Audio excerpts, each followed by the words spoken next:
The Dallas Cowboys won thanks to a gutsy performance last night against the Pittsburgh Steelers. Everything was going wrong. Everything could have gone wrong for them, but they buckled down and they got the W, and it still wasn't enough for one ESPN reporter who called out Dak Prescott and the Cowboys. So we'll break that down and much more on this episode of Cowboys Digest.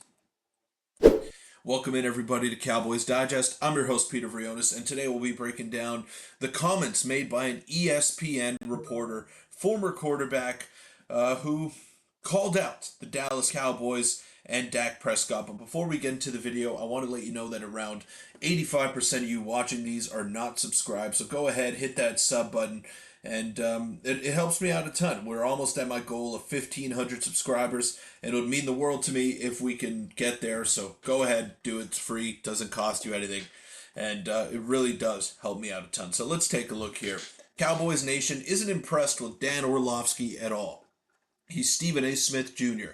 Guy also said the 49ers are 2-3, but aren't healthy. The Cowboys are far more banged up than the 49ers, Dan. Now, I'd argue and say that Christian McCaffrey is a really big loss, but no Micah Parsons, no DeMarcus Lawrence, no Deron Bland yesterday, obviously, and even more injuries. Brandon Cooks, who's supposed to be the number 2 receiver behind CeeDee Lamb, all of those guys were out yesterday, which is why I mentioned in the intro that everything could have gone wrong for the Dallas Cowboys, but they had a game plan. They stuck to that game plan, and dare I say that they looked the best that they have all season long without those guys in the lineup. Now, I'm not saying keep Micah Parsons and DeMarcus Lawrence on the sideline, but yesterday you knew that you weren't going to have those elite pass rushers at your disposal. Yet the pass rush looked as elite as it has all season long. Why? Because there was a game plan. It was clear. Stop the run and tackle. Tackle by committee. They showed guts. They showed determination last night. And the least that they deserve today is some respect from those that all picked them to lose yesterday against the Pittsburgh Steelers. Now, we look at this, all of those predictions right there. Dan Orlovsky, Steelers. Tim Martin, Steelers. Harry Douglas, Jason McCourty, Steelers. Clean sweep.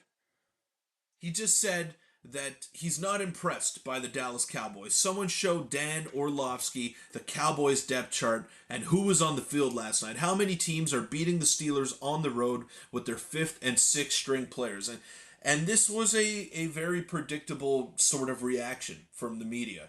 They love to get clicks. They love to get reactions out of us Cowboy fans. And you know what? Good for you. You got it. I don't know if that was your intention, Dan Orlovsky, but for you to say that you expect the Steelers to go out there and basically impose their will on the Cowboys and now backtrack, walk it back, and say that the Steelers aren't healthy, while you know that Dallas is without their top 4 edge rushers, without their second best corner, without their second best receiver, while they're without all of these guys, they still managed to get the job done on the road when nobody gave them a chance, and you give them absolutely no respect. You want to call out the Cowboys? I'll call you out, man. You're a career backup. You have no business calling out anybody. Sure, you know about football. You know your schemes. You know how to break down film. But in terms of calling out starting NFL players, you got no credibility, man. You got no credibility. Dan Orlovsky is using the same rhetoric for Dallas in Week 5 that he did in Week 1 against Cleveland. He gives the Cowboys no credit and consistently blames the other teams. And Shannon Sharp and Stephen A. are even on the train of telling Dan Orlovsky to basically shut up, to take a hike with his Dak hate. Can't believe it. And that's when you know you're out of line. When you have Stephen A. Smith and Shannon Sharp calling you out, 2 notable Cowboy haters calling you out and saying that you are not supposed to be speaking right now.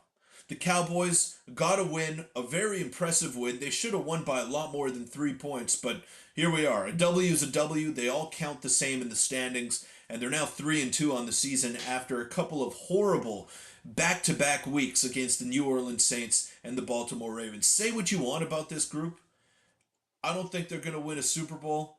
I don't even know if they're going to make the playoffs. I don't know if they can hold up playing this way the rest of the entire season.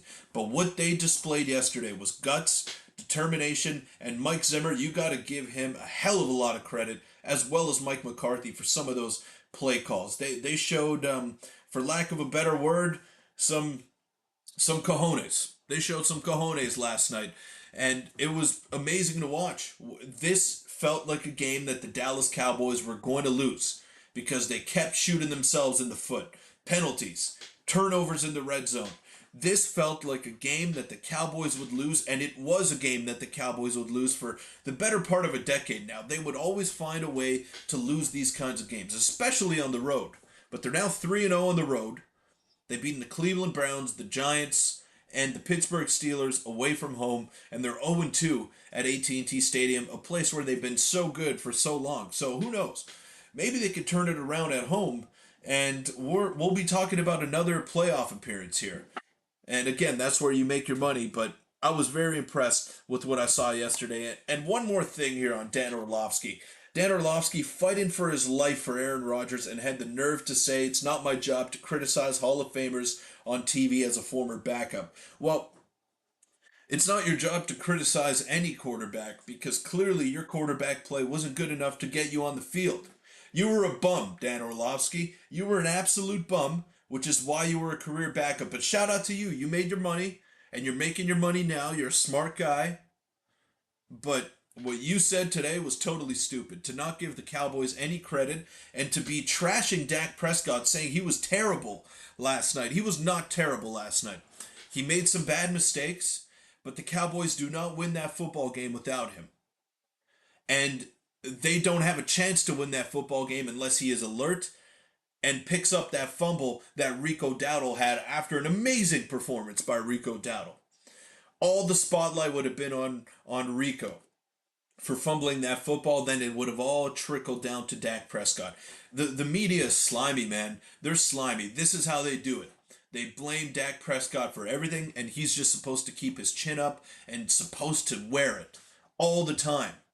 Not everything is his fault. He's not the one stopping the run. He's not the one making sure that he doesn't drop the ball. Like there are other factors on this football team that have contributed to the two losses that the Cowboys have this season. Other than Dak Prescott, has he been amazing? No, not yet. But he's still one of the elite quarterbacks in the league. I don't think he's a Hall of Famer, at least not yet, unless he goes out and wins a Super Bowl with the Cowboys. But for Dan Orlovsky to say this about Aaron Rodgers after that game was all his fault. The Jets lost to the Vikings in London, and then to say that about Aaron Rodgers, and then to basically trash Dak Prescott the minute that you had the chance to do so, I think he's totally out of line. And Dan Orlovsky proven yet again why he's one of the clowns in the media. He's a clown. He's an absolute clown. He was a bum when he played football. And that statement today, just another reason why we should not be taking Dan Orlovsky serious. It's bad when even Stephen A. is taking the side of the Dallas Cowboys. But that'll wrap it up for this episode of Cowboys Digest. Shout out to you guys for making it this far. And, I got a little bit riled up on Dan Orlovsky's comments. But, man, they really pissed me off because the Cowboys deserve some credit after that win yesterday. It was gutsy. They show that they are a good football team despite missing some severe talent on the defensive line, in the secondary, on the offensive side of the ball. They were missing a lot of pieces yesterday, and it didn't seem to matter because they got the W against a pretty damn good football team in Pittsburgh. But that'll wrap it up. Thanks again, guys. Make sure to hit that sub button, and we'll see you all tomorrow. Go Cowboys.